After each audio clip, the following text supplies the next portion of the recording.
Right, here we go. Good morning, everyone. Great to be here. I wanted to express my gratitude and happiness of being invited to be part of this very interesting virtual conference put on by Reforest London, the Solutions at Scale event.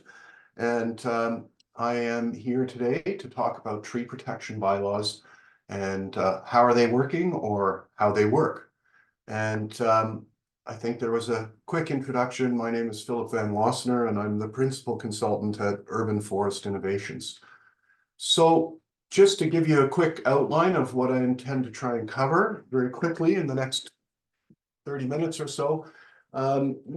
Quick intro about urban forestry and benefits of trees, give a very general context quickly about bylaws, history of tree bylaws, specifically about the bylaws here in Ontario, some of the common themes that we have observed in many of these bylaws, touch on a couple of the challenges to implementation and enforcement of these bylaws, and then at the end, drawing from experience with these bylaws in, let's say, day-to-day work in our consultancy, and also through working with several municipalities now in developing their tree bylaws.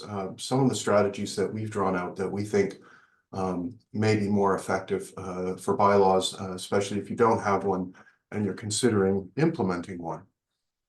So I always like to start many of my talks with this grand theme of urban forestry and the benefits of trees. And, you know, I think, as I hope everyone here knows, we don't grow trees in an urban environment for firewood or timber. We actually grow them for the benefits and the services that they provide to the people who live amongst those trees. And you know, there are increasingly a large number of benefits and services that are being recognized that these wonderful assets bring to us. But just a couple here. When we're thinking about building climate change resilience, we can look at things like the improvement of air quality, the microclimate effects, you know, the amazing effect of shading and cooling. On a hot sunny day, you walk under an extensive canopy, and sometimes it can be 5, maybe more degrees cooler underneath there. Increasingly, stormwater attenuation is a concern as we've kind of paved over all of our urban areas, and stormwater is flowing at a phenomenal rate. And we can look at things like energy conservation. And these are not exhaustive lists by any chance, but we can also then look at other benefits and services. Things like noise reduction, one of my favorite subject, wildlife habitat. We know that trees, and particularly older trees, provide unique habitats for urban wildlife. And I think very importantly, this last point, the physical and psychological well-being. I think many of us can relate to taking a walk in the park amongst the trees and feeling better. And so this is not an exhaustive list, and I'm sure that many of you have your own particular benefits that you feel are important from the urban forest. And so we should be thinking about keeping it around. And so, you know, not only do these trees provide benefits, but, you know, trees are uniquely an urban asset that grow in value over time. And they certainly increase their potential to deliver benefits. So this slide was originally put together in conjunction with Dr. Andy Kenny, who I had the pleasure of working extensively with in my career. And what it shows is increasing tree size or age along the x-axis. And then on the y-axis, we see increasing leaf area, and we also see increasing urban forest benefits. But when you look at the graph, what you see is an exponential relationship. So when we get these large, tall-statured trees with large leaf areas, we get exponentially more benefits. And so with regards to the talk today, tree protection bylaws are seeking often to try and protect these more mature trees, and this multitude of benefits that they provide is an excellent reason for trying to do so. So let's get into bylaws a bit. I will say, I apologize to everyone. This presentation is uncharacteristically for me rather text rich, but it's a subject that needs, I think, lots of text examples just to bring you the information. So if we think about bylaws in general, in a municipal context, bylaws, which can be called codes or regulations, in the States, they call them ordinances often. They're laws that have a local or, let's say, limited application.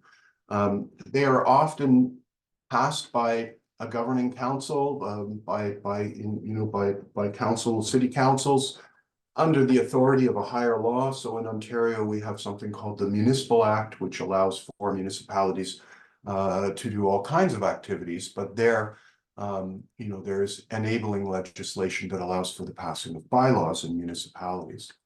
And they often regulate very specific items. So we're talking about trees, but they could be signage, they could be property standards, but they may also be something more broad, such as city zoning. City zoning is often codified in bylaws.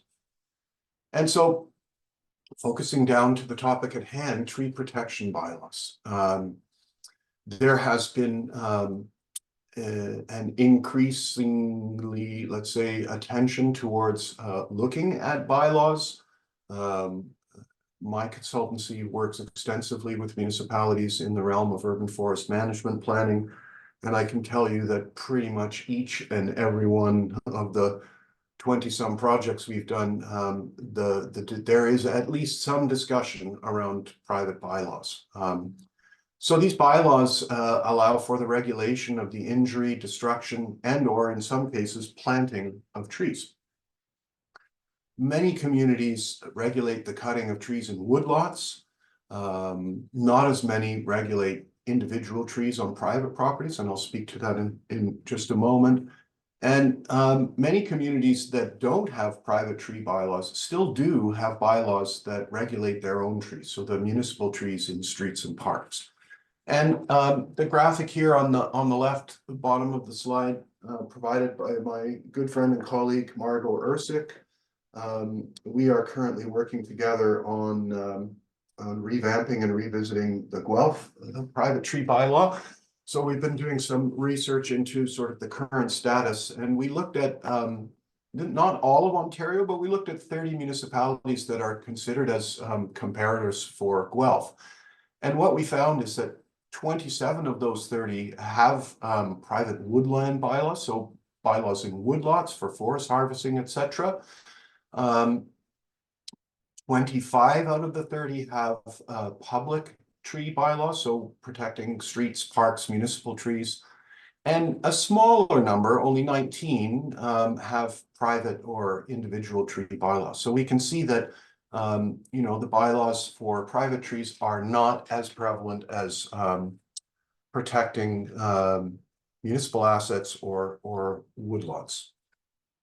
And so the question might be, why have one or more tree bylaws? Why do municipalities look into putting these bylaws in place? And generally, a tree bylaw is a tool that the municipality can use to protect their tree canopy cover. I think many of us would be familiar with this metric of canopy cover. And we know that many municipalities are setting goals for their tree canopy cover, and inevitably they are seeking to increase the canopy cover. One of the things that I've said religiously over all these years is, if a community wants to increase its canopy cover, then we need to keep what we have now. And this is one of the places where these bylaws come into place.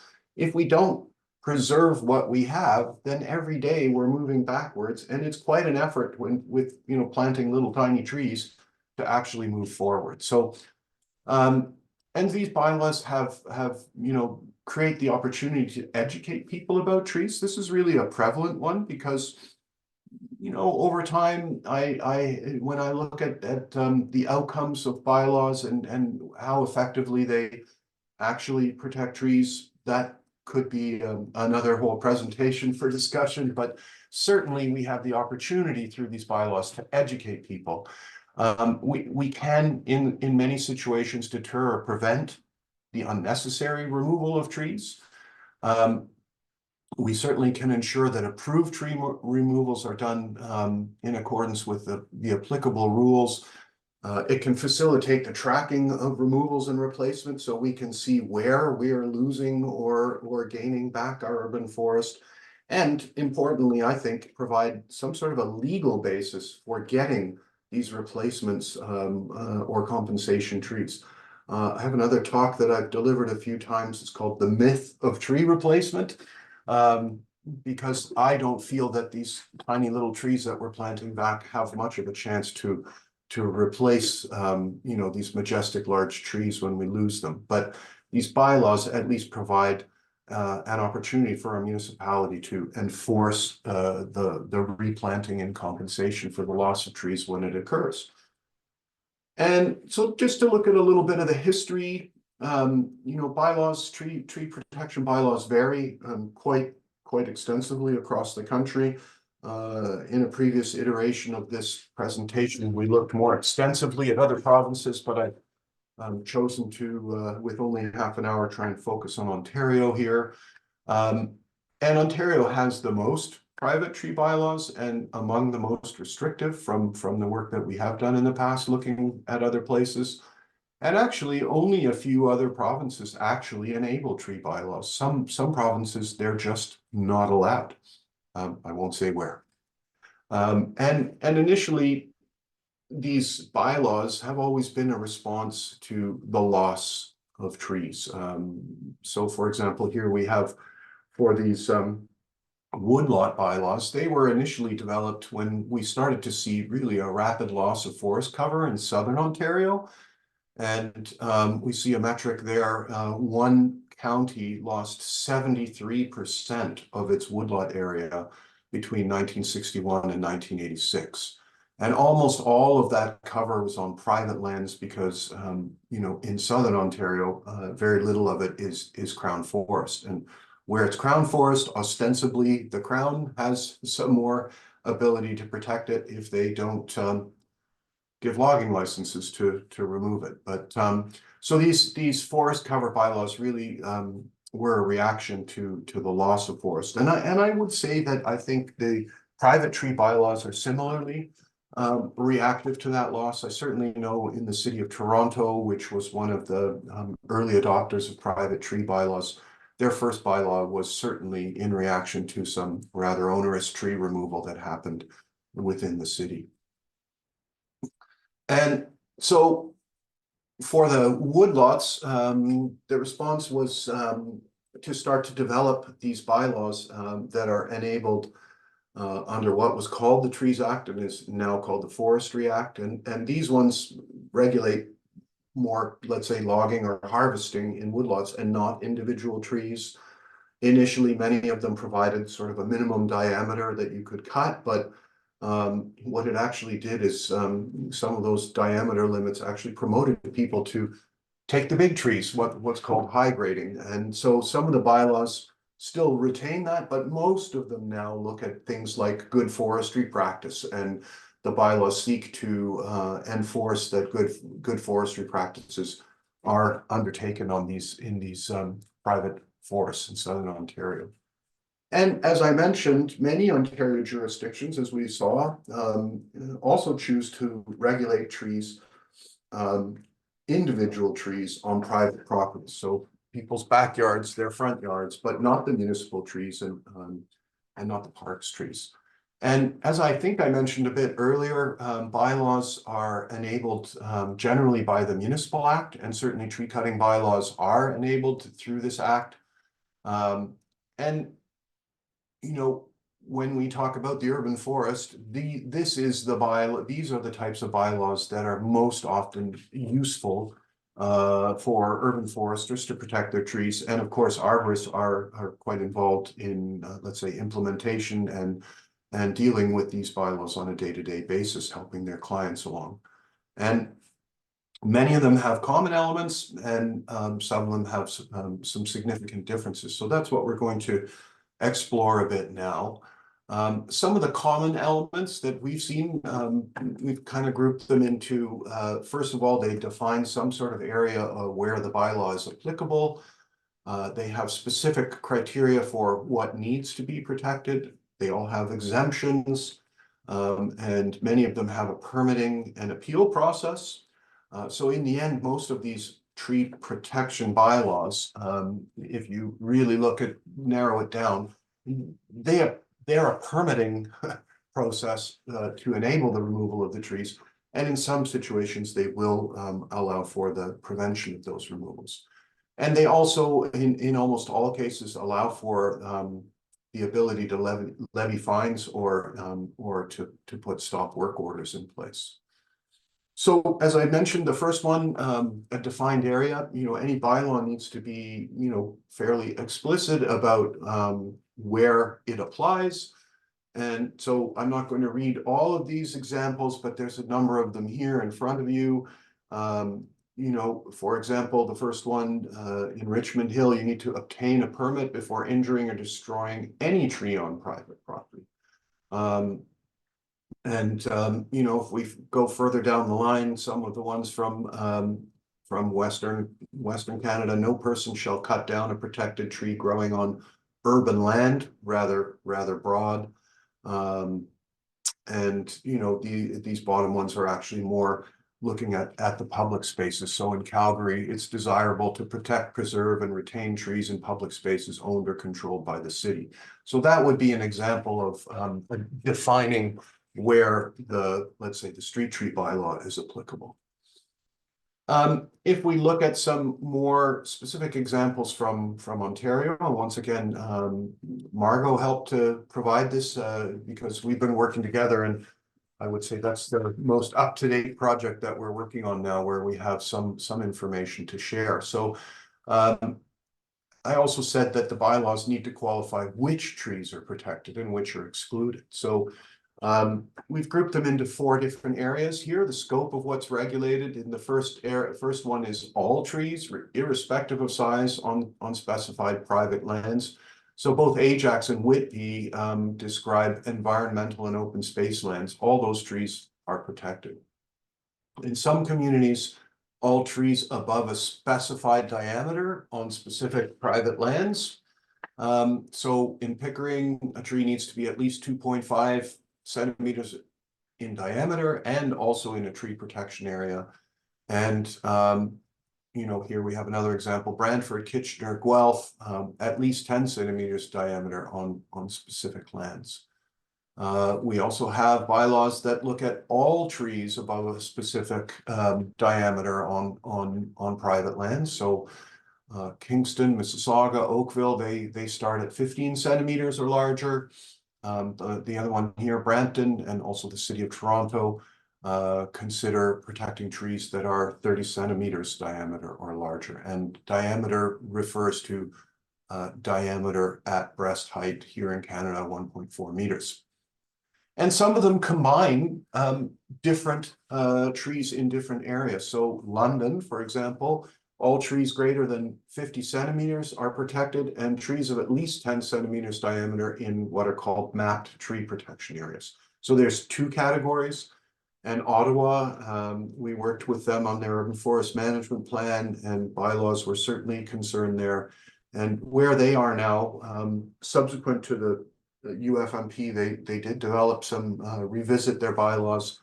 And now they look at all trees of at least 30 centimeters in the inner urban area and all trees of at least 50 centimeters in their suburban areas. So they have 2 different categories of applicability. Exemptions. Every bylaw really generally has some exemptions, and I have a long list here. I'm not going to read them all, but imminent hazards, emergency work, highly invasive species, trees on rooftops. Oftentimes golf courses and cemeteries are exempt.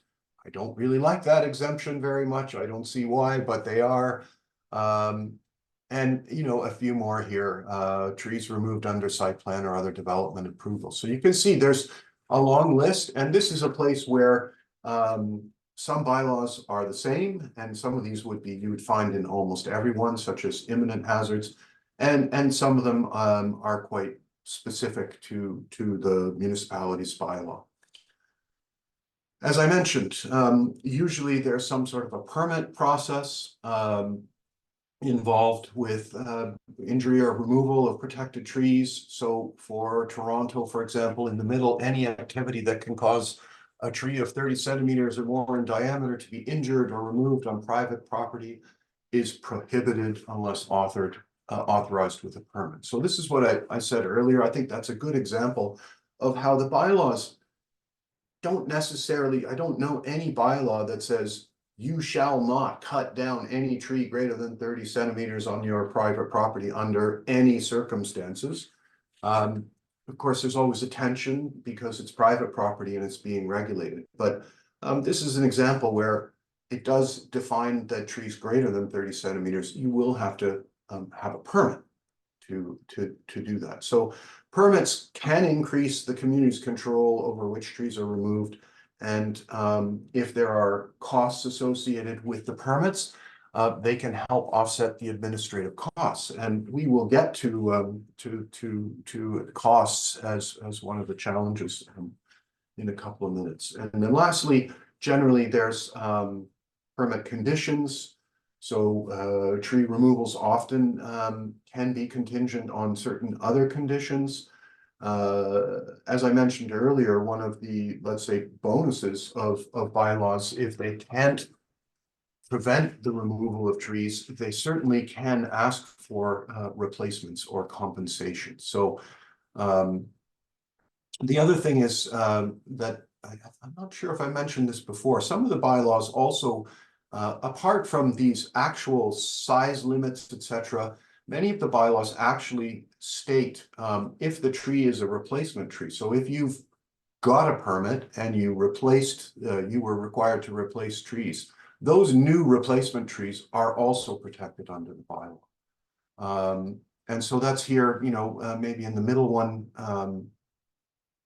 or the last one, let's use Mississauga example, replacement trees, no matter the size, cannot be injured or removed without a permit. So this concept that not only can we ask for trees to be replaced, but we also protect them once they're there through these bylaws.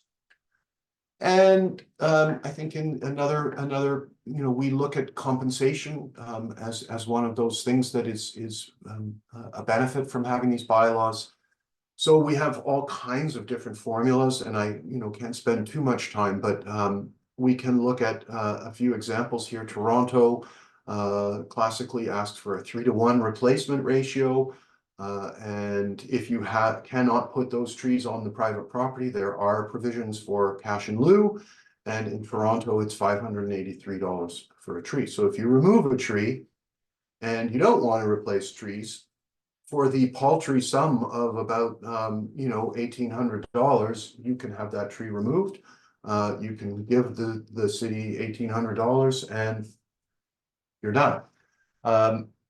In London, I think they have a really nice approach. It's diameter-based ratio, or $350 a tree. So you can see this table here is from London. So for the distinctive trees, 50 centimeters is one, but as you go up to larger and larger trees, your number of replacement trees increases accordingly. In places like New Tecumseth, for example, and other places, use what's called an aggregate caliber approach. So if you are removing, let's say, 3 trees that are 50 centimeters diameter, you have in the aggregate 150 centimeters of diameter that needs to be replaced. Generally, the size of the replacement tree is prescribed as well, and so you know, you have to make up that total amount of trees that were removed. And Oakville, last example, 1 tree for every 10 centimeters of DBH removed. I really like that one.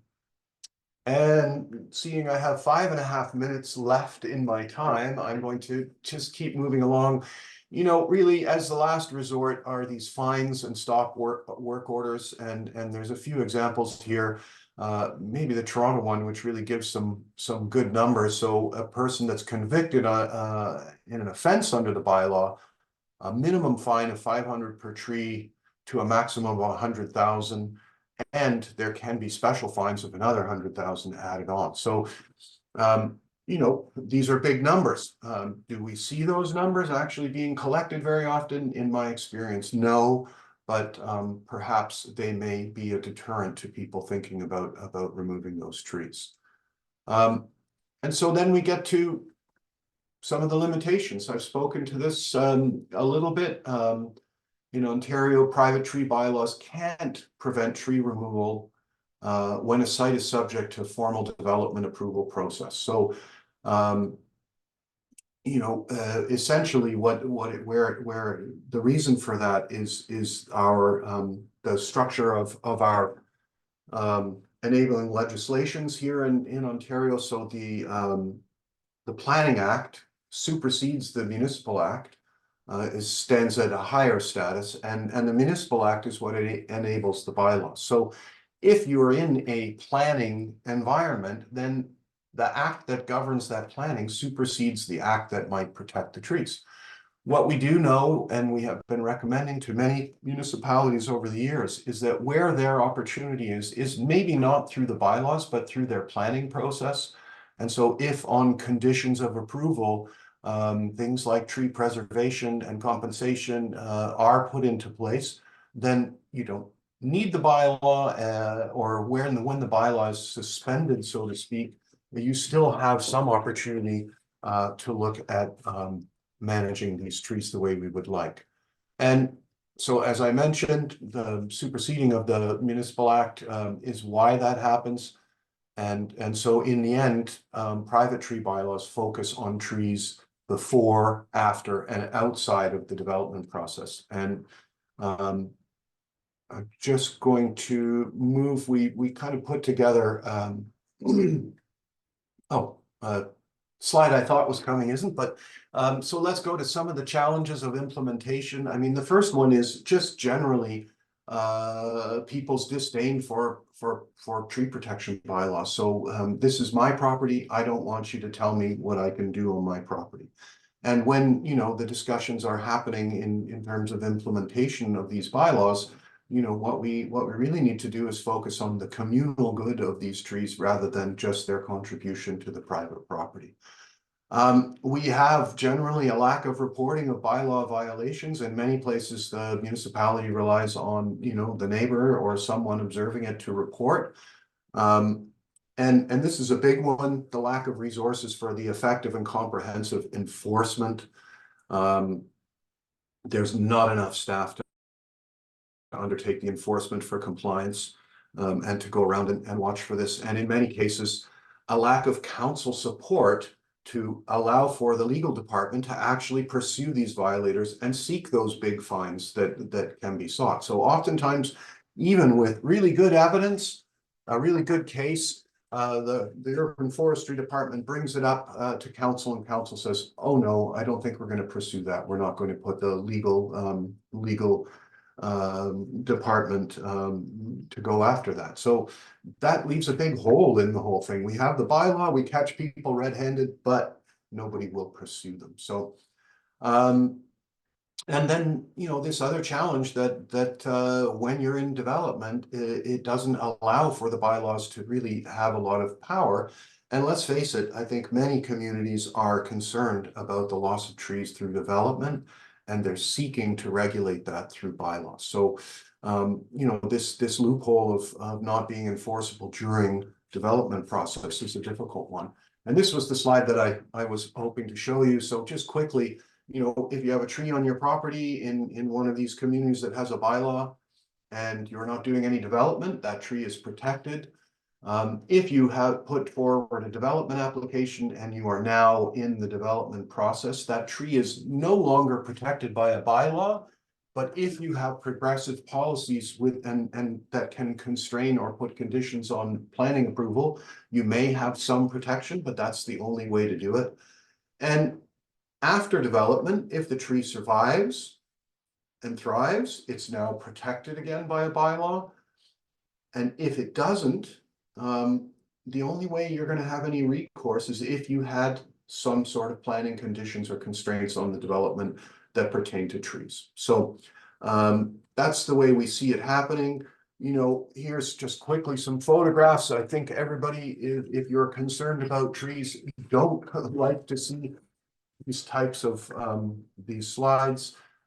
Lots of things that are causing damage to trees, especially through construction and development.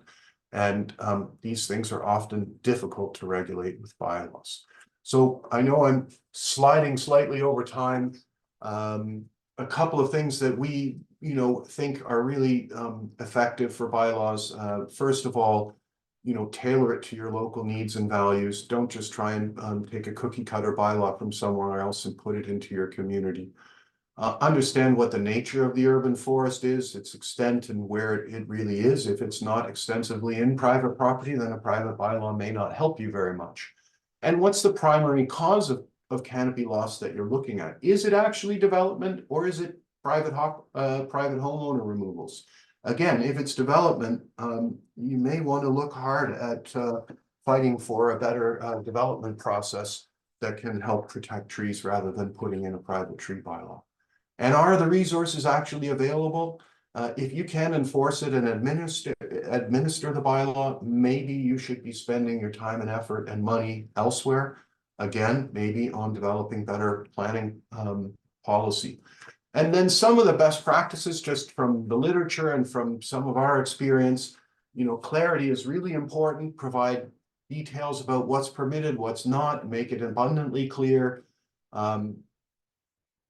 Require arborist supervision during development and tree-related works, something near and dear to my heart. We do a ton of work providing reports for approvals, but I must say that it's actually rather rare that we actually get asked back to implement our recommendations. And this is a big hole, and one that would be easily filled by simply the municipality should be saying, if an arborist wrote a report for tree protection that was part of the approval, that arborist should be implementing and should be on site to oversee the compliance with the tree protection. And then, maybe start to look at making this transition. Instead of trying to protect with bylaws, look at getting better tree protection policies into your development process, because they are enforceable, and they will ensure that when a bylaw can't be in effect, that trees are better protected. Educate city staff. Oftentimes planners, engineers, many of those other departments that have an effect on the urban forest don't recognize what's going on, and they're not even aware of the effects of development on trees. And then this is an important one: try and provide recognition or incentives for people who are doing a good job, and promote public awareness. As always with everything with the urban forest, we need the public to be aware. If they are concerned, they can help us with their votes at council. And have the resources. If you don't have the resources, my recommendation would be don't start, because a bylaw that's hollow doesn't get you anything and just creates problems and confusion. So thank you very kindly for your attention today. We want to see these wonderful trees like we see here protected. Regrettably, I won't be around to answer questions, but my contact information is here. Rachel can collect questions through the chat and convey them to me, and you can reach out to me directly. So thank you very much for your attention today. And once again, thanks for the invitation to speak.